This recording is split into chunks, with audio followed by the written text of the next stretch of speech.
High, আমি Moumita and welcome to my another mini blog. তো আগের ভিডিওতে তোমরা দেখেছিলে আমি গেছিলাম জু, আর জুয়ের পরে কিন্তু আমরা চলে গেছিলাম অ্যারোহাব মলে। এটা হচ্ছে চেন্নাই এয়ারপোর্টের ঠিক সামনেই। জু থেকে বেরিয়ে তো আমাদের প্রচুর খিদে পেয়ে গেছিলো, তাই আমরা ঝটপট করে আগে গেলাম ফুড কোর্টে। অর্ডার দিয়েছিলাম পাওভাজি আর পানিপুরি। পানিপুরিটা একটু এক্সপেন্সিভ হলেও খেতে কিন্তু ভালোই ছিল। এরপরে কত ছোট ছোট গিফট আইটেমের একটা শপ ছিল, খুব কিউট কিউট এখানে জিনিসপত্র পাওয়া যাচ্ছিল।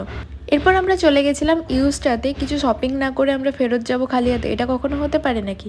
তো এখান থেকে টুকটাক কেনাকাটা করে চলে গেলাম, একটা বুক ফেয়ার হচ্ছিল নিচে, তো সেখানে কিছু বই দেখতে।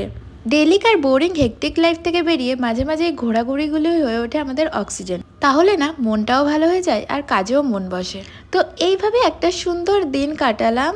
যদি কিছু ভালো লেগে থাকে তাহলে অবশ্যই কিন্তু লাইক কমেন্ট করতে ভুলো না। আবার দেখা হবে একটা পরের ভিডিওতে। টাটা।